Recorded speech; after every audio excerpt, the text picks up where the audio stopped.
अतिमर्त्य जीवन चरित्र। अतिमर्त का मतलब होता है अति मानव, साधारण मनुष्य की तरह नहीं, एक दिव्य पुरुष की तरह उनका जीवन रहा है।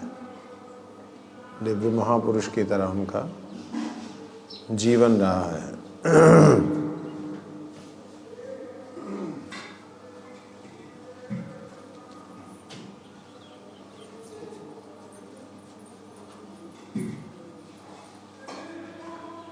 यहाँ गुरु महाराज जी ने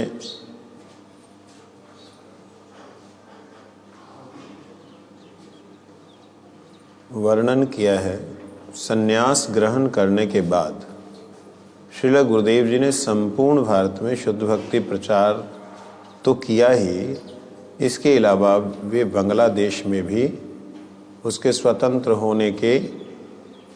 होने से कुछ समय पहले वह बाद में जाते रहे। जब आप बांग्लादेश में शुद्ध भक्ति के प्रचार के लिए जाते थे तो अक्सर आपके साथ श्री मिहिर प्रभु, श्री शंकरशन प्रभु, श्री कृष्ण केशव ब्रह्मचारी, श्री राम गोविंद ब्रह्मचारी, श्री त्रैलोक्य प्रभु, श्री महेंद्र प्रभु, श्री ब्रह्म, श्री प्यारी मोहन ब्रह्मचारी व श्री जग्गेश्वर दास बाबा जी महाराज आदि होते थे। आपने वहाँ के मनमन सिंह है, मनमन सिंह लिखा है, हाँ? मनमिन सिंह ना, हाँ, ये मनमन सिंह जो भी हो, जिले में श्री चैतन्य महाप्रभु जी की वाणी का खूब प्रचार किया। इस जिले के बालीहाटी, ढाका, नवाबगंज, कलाकोपा ग्राम, जामुकी, पल्लुका तथा चुड़ाइन आदि स्थान मुख्य थे जहां आपने प्रचार किया। परम गुरु जी बांग्लादेश के प्रचार में जाते हुए इन महापुरुषों के ब्रह्मचारियों के साथ में होते थे और परम गुरु जी का जो पार्टी होती थी बहुत बड़ी होती थी, जिसमें 10, 15, 20 लोग होते ही थे और सारे ब्रह्मचारी लगभग सभी ब्रह्मचारी सुबह नाश्ता करके निकल जाते थे। मतलब जहाँ भी प्रवचन कीर्तन के बाद में वो बाजार में जाएंगे, गलियों में, मार्केट में घूमेंगे। क्यों घूमेंगे? कोई भिक्षा नहीं, ऐसे ही घूमेंगे। हरे कृष्ण तो होता नहीं था, जय राधे श्याम, राधे श्याम, जय राधे श्याम, जय श्री कृष्ण। पंजाब में जय श्री कृष्ण, उधर जय राधे श्याम, ऐसा उनका इस प्रभाव में था सबका प्रचार में। उससे क्या होता था, प्रोग्राम एक जगह हो रहा है, वो महात्मा लोग बिखर के सारी जगह जाते हैं, तो कहाँ आए आप, कहाँ आए आप लोग, आप कहाँ से आए?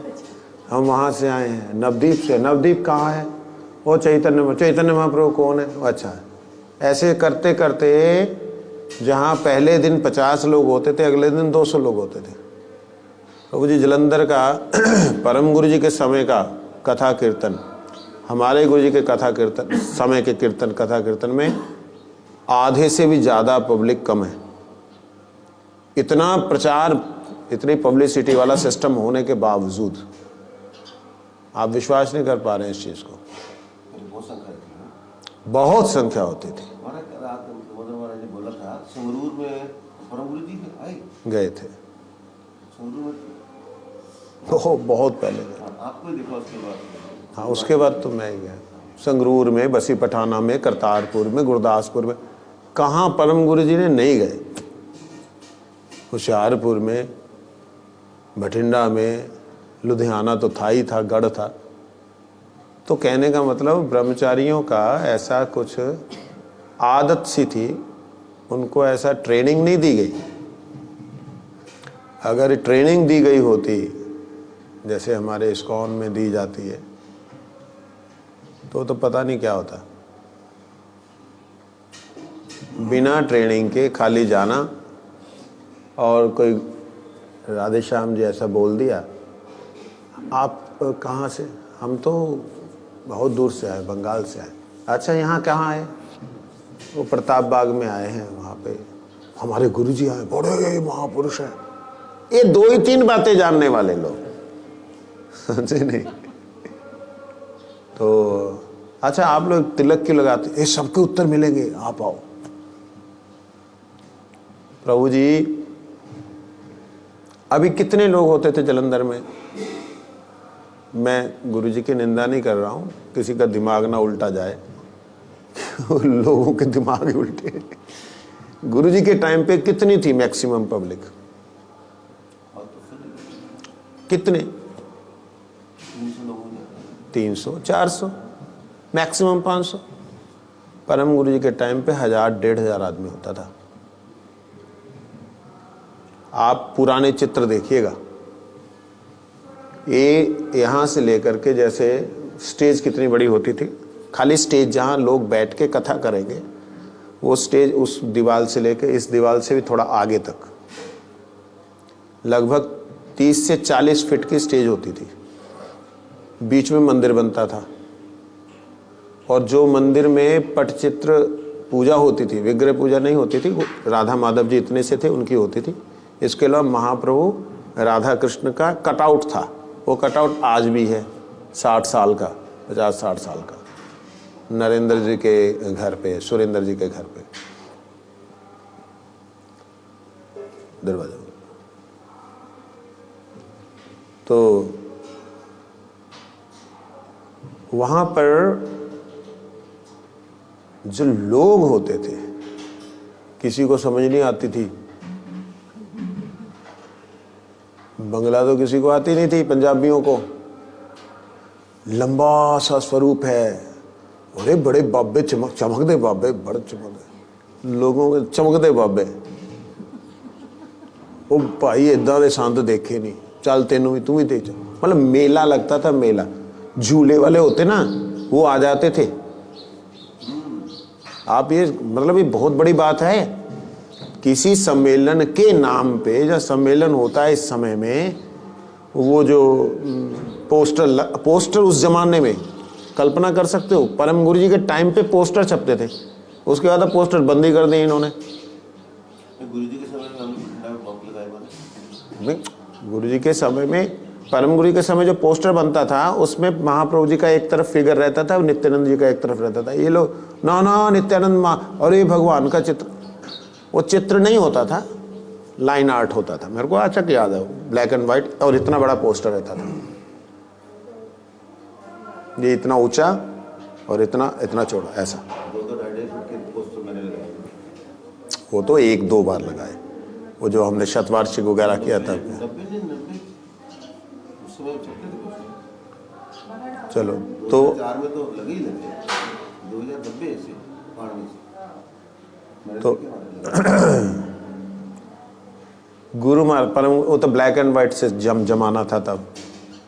मतलब उस वक्त इतनी एडवांस्ड परम गुरु महाराज जी का प्रचार का तरीका था। कैसे प्रचार बढ़ाने का काम किया उन्होंने। जलंधर के जो गणमान्य लोग होते थे, उनको निमंत्रण भिजवाते थे,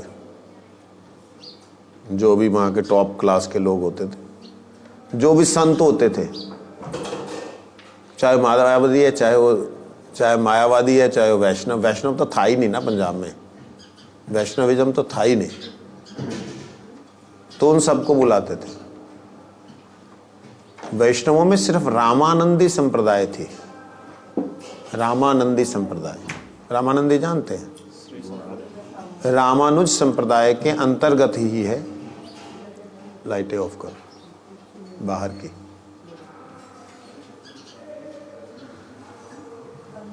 तो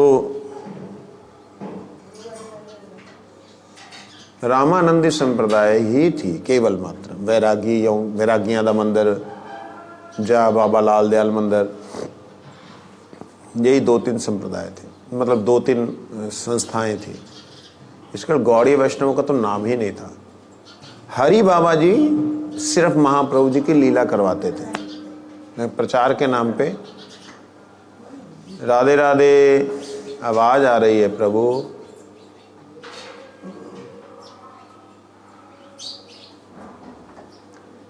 तो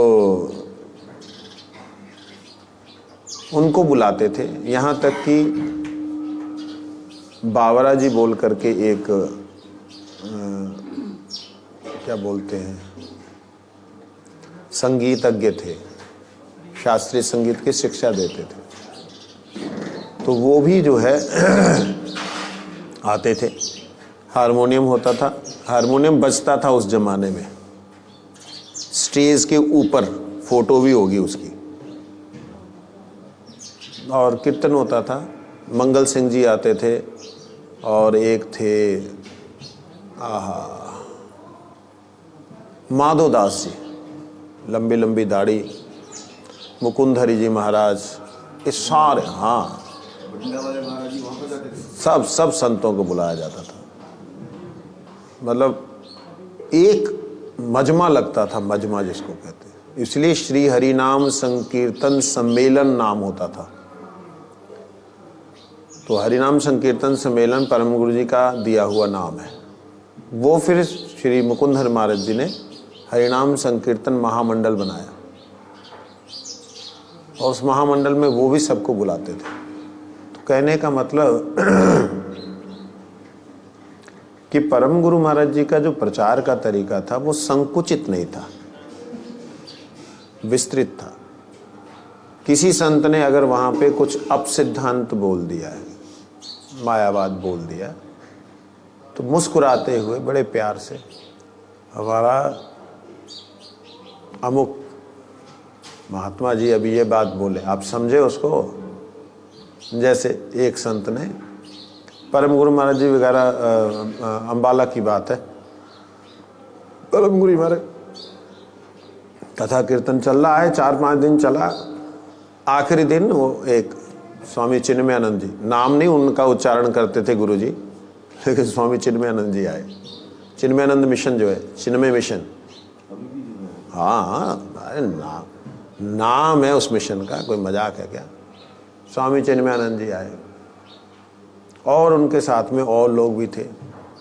तो उस समय किसी एक महात्मा ने वहाँ पर बोल दिया, मैं तो राम का रूप हूँ, सजदा करूँ किसका। सजदा मतलब किसकी उपासना करूँ, मैं राम का ही रूप हूँ। जब राम ने कहा, भगवान ने कहा कि मेरा ही अंश है, तो उनका अंश है तो उनका ही रूप है। पुत्र पिता का है तो पिता ही का ही रूप है, सिंपल। तो अब जिस सभा में परम गुरु जी पहले बोल के गए, सब कुछ हुआ, उस सभा में आखिर में आकर उन्होंने ये एक इंजेक्शन घुसा दिया। परम गुरु ने देखा कि गड़बड़ हो गई, आखिरी दिन है, अब सभा है नहीं। अगले दिन एक सभा थी, शायद एक ही सभा थी। तो परम गुरु ने वहीं पे उसका निराकरण भी किया, लेकिन उनका अपमान ना हो इसके लिए बड़ा संकुचित रूप से बोला। इतनी बड़ी पर्सनैलिटी है, उसने अगर कुछ बोल दिया तो अपमान ना हो, इसलिए बड़ा संकुचित रूप से वहाँ बोला। बाद में जब आए तो उनको एक स्पेशल रूम दिया गया था। तो परम गुरु जी का भी एक स्पेशल रूम था। वो एक हम लोग भी उस धर्मशाला में गए थे, गुरु जी भी वहाँ रुके थे। ये कैंट में है नेचुरोपैथी का सेंटर वहाँ। तो ठीक है, परम गुरु जी उनके कमरे में गए, जा कर के बोलते हैं, आप जो बोला वो सही है। कहते क्या? मैं तो राम का रूप हूँ, सजदा करूँ किसका? हाँ हाँ, आप दिल पे हाथ रख के बोलो आप राम है, बोलो आप राम है, हृदय पे हाथ रख के बोलो आप राम है। वो कांप गए इतने लंबे। कहते छाती पे हाथ रख के बोलो कि आप राम है। वो घबरा के कहते मैंने तो ऐसे ही सुना जी, ऐसे ही बोल दिया। कहते आपका दोष नहीं है, इसका अर्थ अलग लोग समझता। देखिए उसका भी अर्थ परम गुरु जी ने अलग कर दिया। उनके सिद्धांत को भी, मतलब उनके सिद्धांत को उनकी समझ में नहीं आ रहा, उसको भी अलग कर दिया। कहते आपने क्या बोला, मैं तो राम का रूप हूं, सजदा, सजदा मतलब पूजा। ठंड लग जाएगी प्रभु जी, उसको लगा लीजिए साथ में, उसको।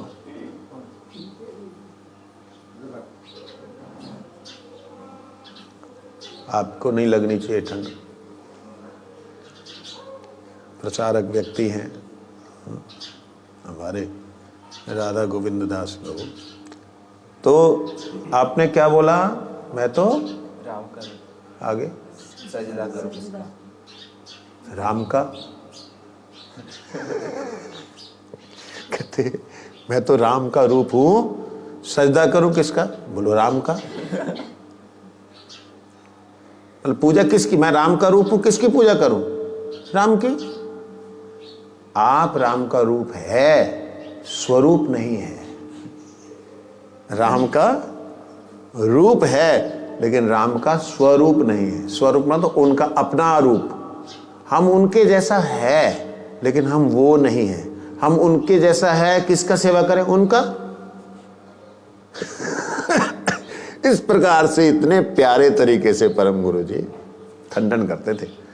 जब वो परम गुरु जी का, श्रीधर महाराज जी का ये एक विशेषत्व था, मतलब एक विशेषणा उनकी थी, विशेषता कि वो जो खंडन करते थे ना, सामने वाले को नहीं पता लगता था कि इन्होंने हमारी बात का खंडन कर दिया।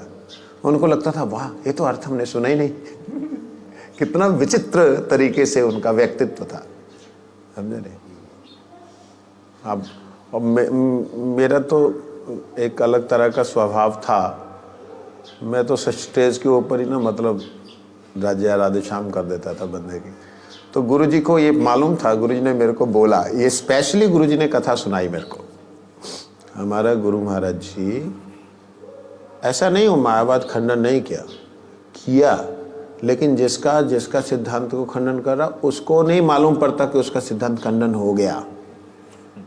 अब और वो सोचता कि हम तो ऐसा बोलते, अच्छा ऐसा है, ऐसा भाव आ जाता था। उनको एक नया अर्थ मिल गया, हमको अपने वो अर्थ को भूल के नया अर्थ ले लिया। ऐसा व्यक्तित्व इस दुनिया में बार बार थोड़ी आते। हाँ, वो हमेशा रहते हैं। कैसे रहते हैं? जो जितना उनको याद करे, जो जितना उनकी बात को स्मरण करके अपने हृदय में धारण करने का प्रयास करे, उतना ही वह इस जगत में रहते हैं। तो खैर, यहाँ उनके प्रचार करने का जो तरीका था वो क्या था? जहाँ प्रचार में जाना, और ये तरीका मेरे को भी बड़ा अच्छा लगता था, लेकिन मेरे पास सेवाएं अलग तरह की रहती थी, इसलिए मैं जा नहीं पाता था। और जब मैं निकलता था ना, बिना बात के चलते हुए, हाँ जी जय श्री कृष्णा जी, जय श्री कृष्णा। सफ़ेद कपड़े थे मेरे, लाल कपड़े बड़ी देर बाद हुए। जिनको पहले जिनके हो गए चले गए बेचारे। तो जय श्री कृष्णा, राधे श्याम ऐसे करते हुए मैं जाता था। हरे कृष्ण भी बोलते थे चंडीगढ़ में।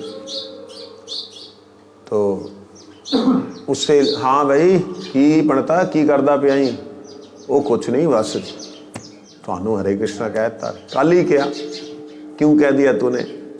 वो ऐसे ही बोल दिया भाई, गाली तो नहीं दी।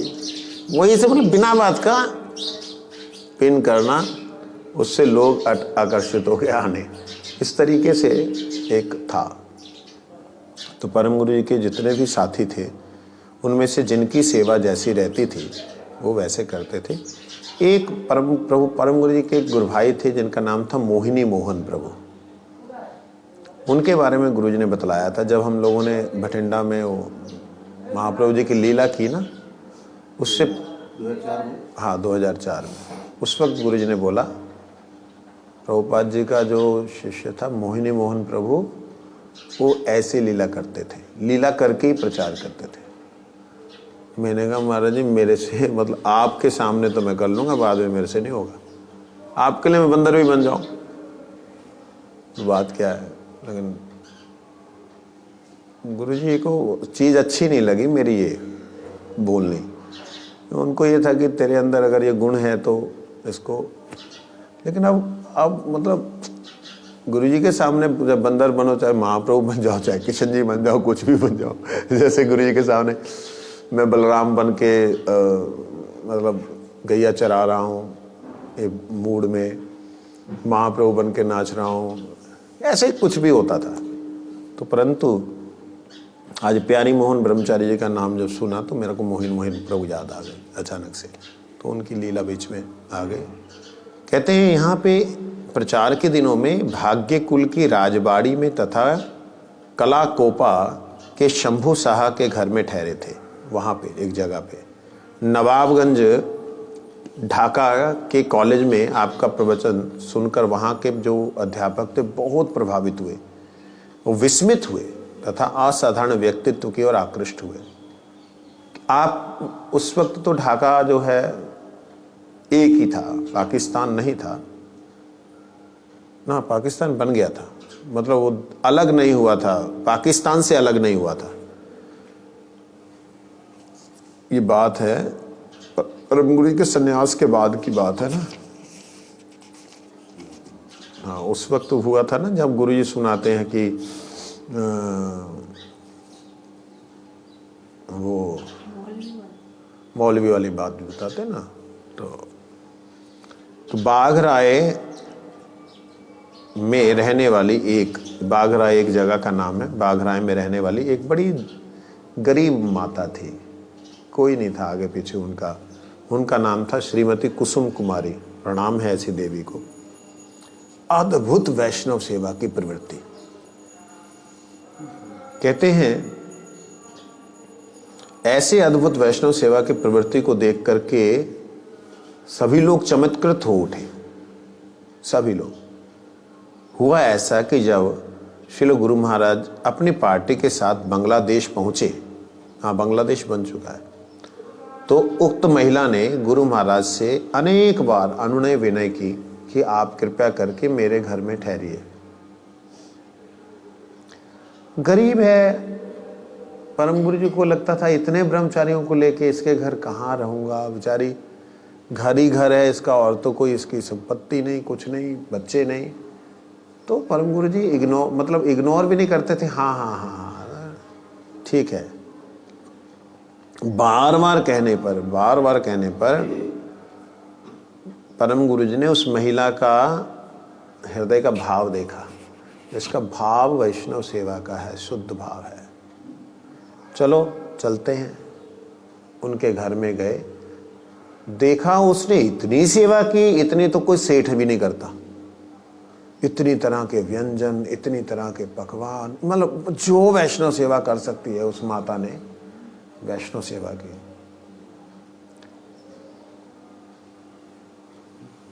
उसके बाद सबको जाने के बाद में प्रणामी भी दी।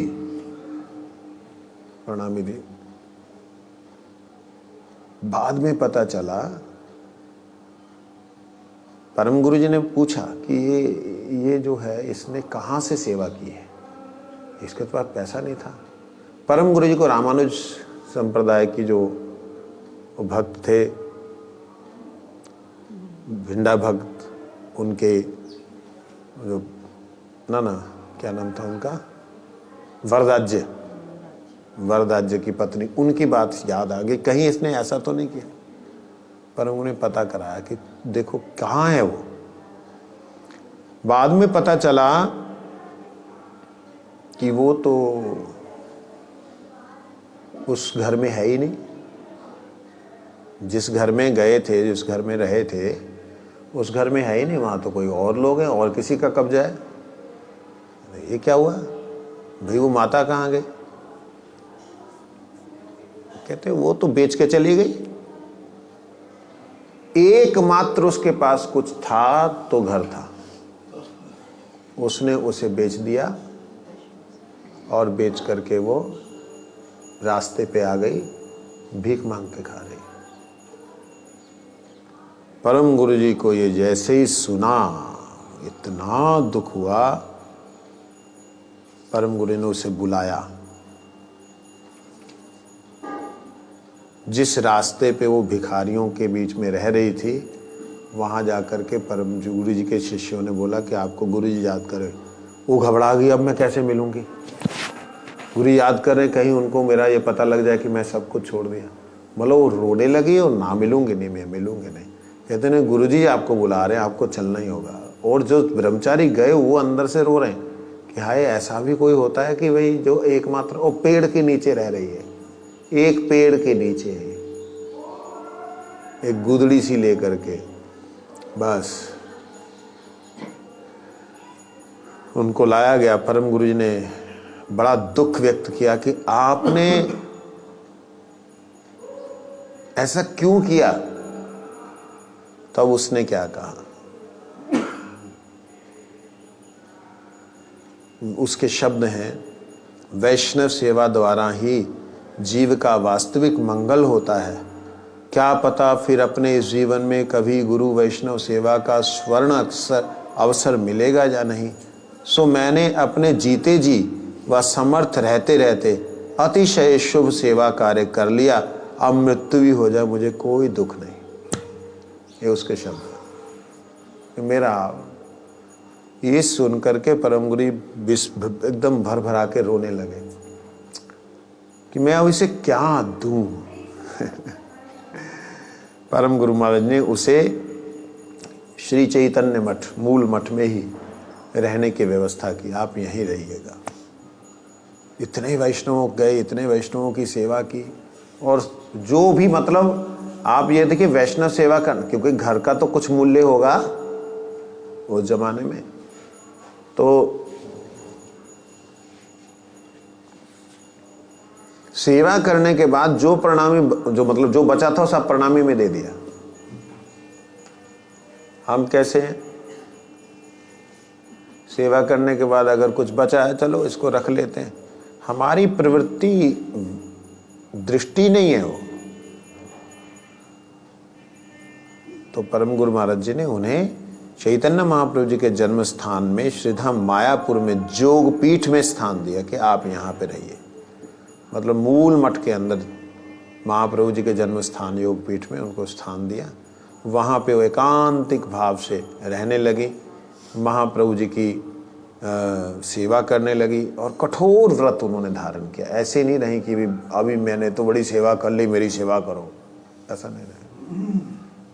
ऐसा नहीं, बड़ी निष्ठा से, बड़े वैराग्य से भोजन खाना, कम खाना करते करते करते करते महापुरुषों के सामने ही उसने अपने शरीर को त्यागा। महापुरुषों ने उसके शरीर को अग्निदाह दिया। सोचो।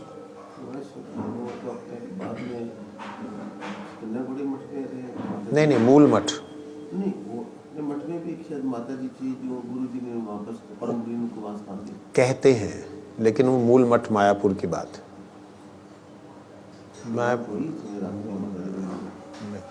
वो तो अपनी माता जी जो थी ना गुरु जी की, अपनी माता जी को श्री चैतन्य गौड़ी मठ में निवेदन किया था रहने के लिए।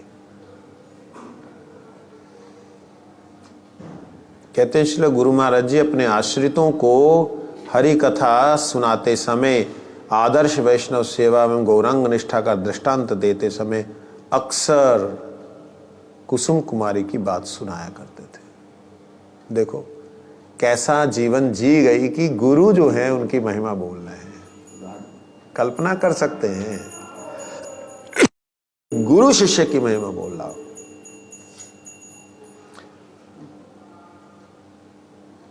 कहते एक बार मैमन सिंह जिला के अंदर ही जामोकी पाल्लू का स्थित अंग्रेजी विद्यालय का प्रांगण में विराट सभा का आयोजन हुआ। परम गुरु जी का विराट ही होता था जो होता था। देखो उस दिन भी महात्मा जी आए थे जो उन्होंने बोला कि परम गुरु महाराज जी के जितने मठ थे सब बड़े ही बड़े थे, बाकी लोगों ने तो चलो कोई एक छोटा सा घर ले लिया, उसमें अपना भाई जीवन भजन काटना, भजन करना, प्रचार करना कर लिया। परम गुरु जी का ऐसे संतुष्टि नहीं होती थी, बड़ा बनाओ, और लोग भी आते थे। गुरु जी का एक आशीर्वाद है, गुरु जी ने दिया है आशीर्वाद, तुम्हारे यहाँ बहुत लोग आएगा, तुम चिंता नहीं करो, तुम्हारे यहाँ बहुत लोग आएगा।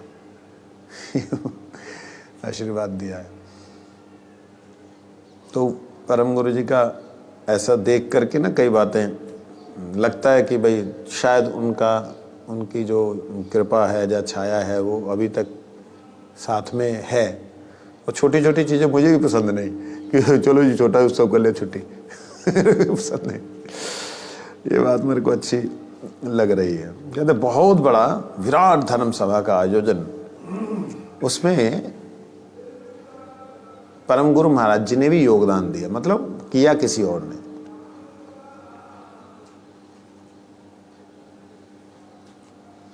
और उसकी बात परम गुरु जी अपनी कथा में किया करते थे। देखिए एक चीज मैं बोलना चाहूंगा कि गुरु महाराज जी और परम गुरु जी में अंतर क्या था। ले, तू कौन होता है करने वाला? मैं उनका चेला हूं। क्या अंतर था? गुरु महाराज जी के साथ जो घटना कोई ऐसी घटी, गुरु जी उसका उल्लेख सभाओं में करते थे। परम गुरु जी के साथ अगर कोई ऐसी घटना घटी कि हाँ भाई ये उल्लेखनीय है, तो उसका उल्लेख करते थे। गुरु महाराज जी के साथ जितनी भी घटनाएं घटी, गुरु जी उनका उल्लेख नहीं करके परम गुरु जी की जो घटनाएं उन्हीं को बोलते थे। ये अंतर था। समझ आई बात? समझे? मतलब प्रभुपाद जी की बातों को परम गुरुदेव ने बोला है, लेकिन जो उनके एक्सपीरियंसेस हैं उनको भी परम गुरु महाराज जी ने शेयर किया हरि कथा के माध्यम से। लेकिन हमारे गुरु महाराज जी ने अपने एक्सपीरियंसेस कोई नहीं शेयर किए। जब कोई क्वेश्चन करना कि महाराज जी अब ये वर्ण विजातीय है, इसका शादी जो है इसके साथ करना है, तो परम गुरु बोलते वो तो जवाब दे देते थे कि शास्त्र में ऐसा नहीं लिखा, हम आदेश नहीं दे सकते। गुरु महाराज जी को बोला गया सेम क्वेश्चन, किसी मतलब उनका समय अलग इनका समय अलग, कि महाराज जी ऐसे ऐसे विवाह करना है, ब्राह्मण बेटी है, क्षत्रिय कुल में जाना। गुरु जी कहते हम तो इसके बारे में गुरु जी से कुछ सुना नहीं,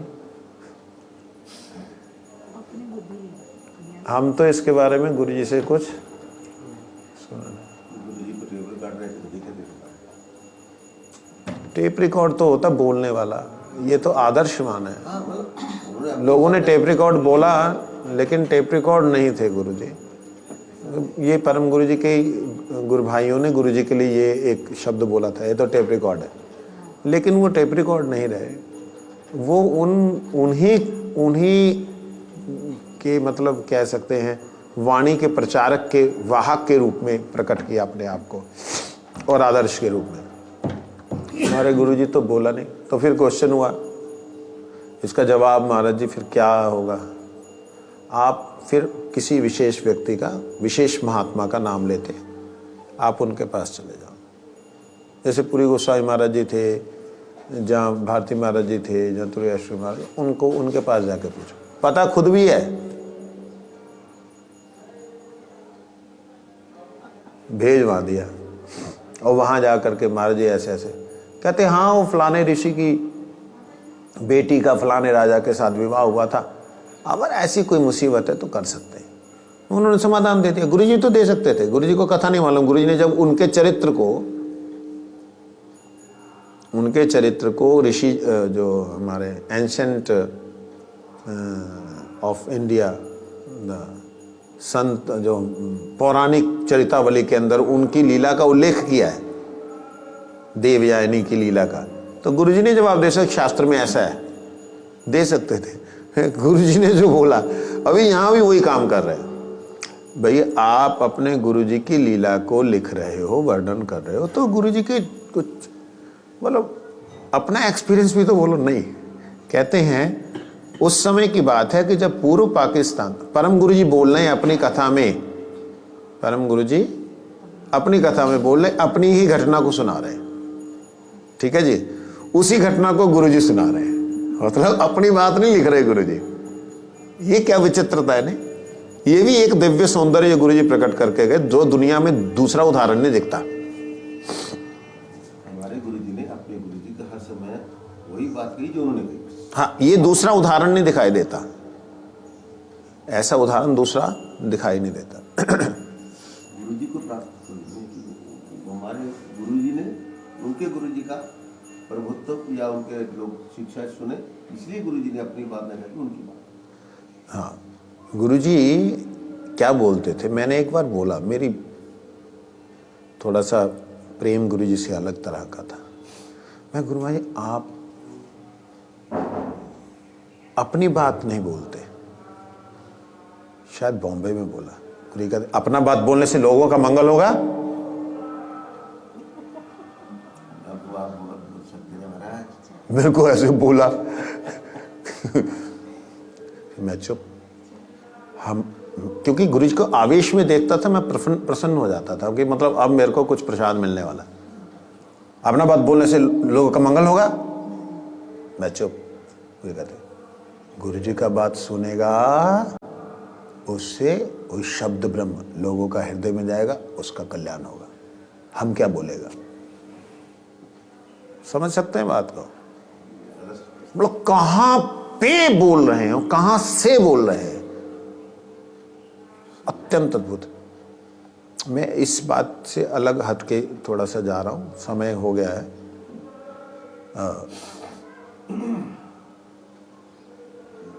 गुरु महाराज जी के साथ परम गुरु जी की अंतरंग लीला, ये शायद किसी ने बताई हो या ना बताई हो। परम गुरु जी का एक शिष्य वो परम गुरु जी के पास आया और परम गुरु जी ने कोई प्रश्न पूछा। परम गुरु जी से उन्होंने कोई प्रश्न पूछा, परम गुरु जी तुम कहाँ से इसको पढ़े? गुरु जी मैंने उज्ज्वल नीलमणि और पता नहीं विदग्ध नाटक क्या कृष्ण विदग्ध माधव नाटक और कुछ 2-3 और ग्रंथ हैं, मैंने उन सबको पढ़ लिया। तो गुरु जी बोले परम गुरु ने तुमको कौन अधिकार दिया ये सब पढ़ने का, तुमको कौन अधिकार दिया? तो उन्होंने बोला कि मतलब ग्रंथ प्रकाशित हैं तो इसमें क्या प्रॉब्लम, मतलब ग्रंथ प्रकाशित ही हैं तो पढ़ लिए तो क्या हो गया? तो गुरु जी कहते हम वो सुन करके ही सावधान हो गए। हमारे मन में कहते आता था कि ये ग्रंथ पढ़ना चाहिए, लिखा है तो पढ़ ले। हमने नहीं, अब नहीं पढ़ेगा। गुरु जी कहते हमने पढ़े ही नहीं। और आप हैरान होंगे, मिसलिंग हो रही ना, समझ में आ रहा है?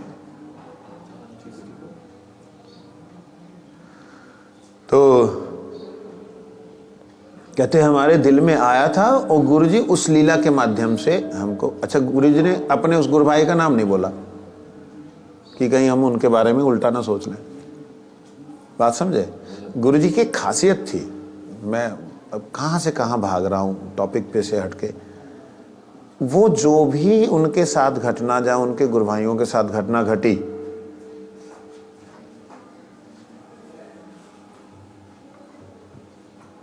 उस घटना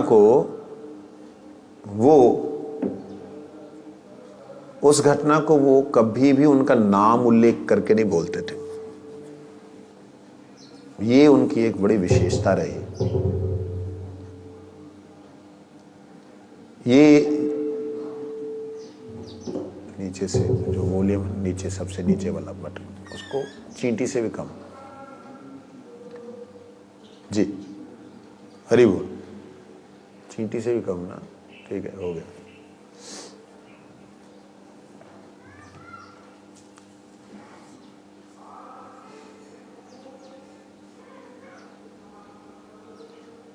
गुरुजी किसी का नाम नहीं लेते थे। हाँ, गुरुजी किसी का नाम नहीं लेकर के बोलते थे।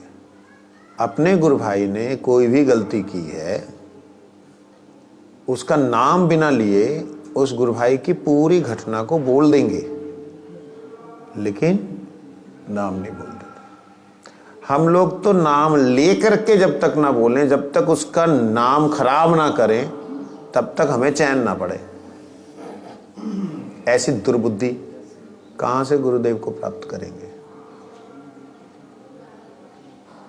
ये सावधान रहना चाहिए। क्या हुआ? गुरुजी ने अपने उस गुरु भाई का नाम बिना लिए, गुरुजी कहते हमारा एक बहुत विद्वान कोई भाई था, वो आया गुरु जी का शिष्य, ऐसे ऐसे बोला। ये तो गुरु जी ने बोल दिया, हम तो चिंता कर रहे थे कि हम बोलेंगे, हम पढ़ेंगे, हम माथा से निकाल दे, ना ये नहीं पढ़ना बस। लेकिन गुरु जी इसके बीच में कितनी बड़ी बात छुपा रहे हैं कि परम गुरु जी उनके साथ में उन ग्रंथों को सुनते थे, बात करते थे। उन ग्रंथों के विषय में परम गुरु जी चर्चा करते थे उन गुरु जी के साथ। उनसे भी गंभीर एक ग्रंथ, हमारे गुरु जी ने परम गुरु। अरे यार परम गुरु जी के साथ किन की चर्चा हो रही? बात परम गुरु महाराज जी गुरु जी के साथ में उन ग्रंथों की, और विशेष करके उनसे भी गंभीर ग्रंथ जिसको पढ़ने से साधारण आदमी के अंदर कभी भी ठाकुर जी के प्रति भगवान की बुद्धि ना आकर के सांसारिक विषयी बुद्धि आएगी, उस ग्रंथ की चर्चा करते थे, जिसको पढ़ना अपने मठ में पूरी तरह, मैंने नेक्स्ट शास्त्रों के नाम नहीं बोल रहा हूं, अब उस शास्त्र का नाम नहीं बोल रहा हूं पर्टिकुलर, उसकी चर्चा परम गुरु जी करते थे। ओ इस श्लोक का अर्थ क्या होगा, देखो तो पढ़ो।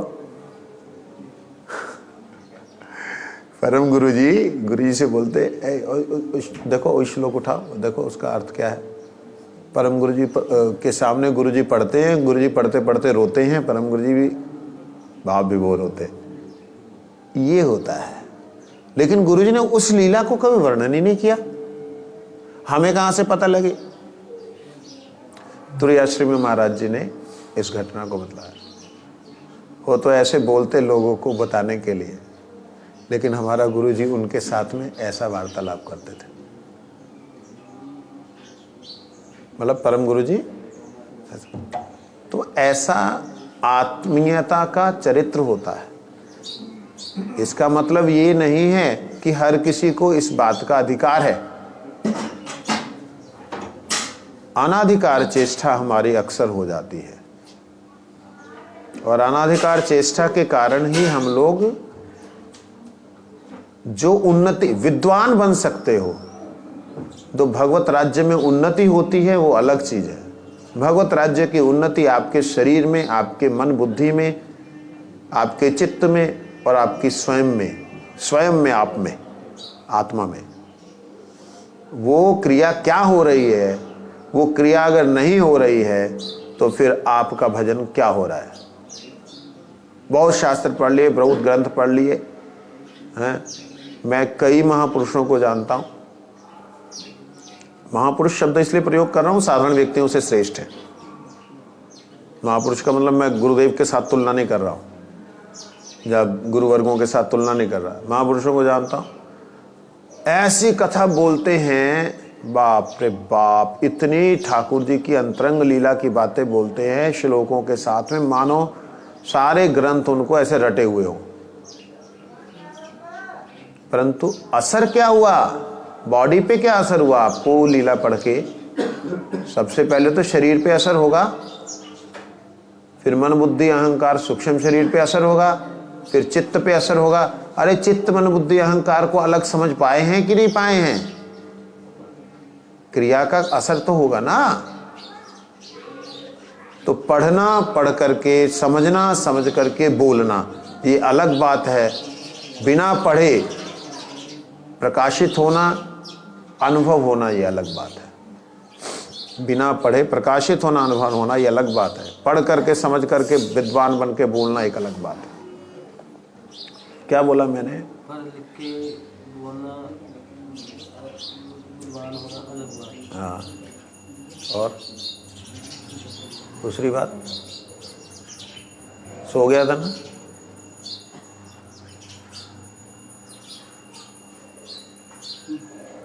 भजन करके उसका अनुभव करना ये अलग बात है। वंशा कल्पतरुश्च कृपा सिंधु एव च पतितानां पावनेभ्यो वैष्णवेभ्यो नमो नमः।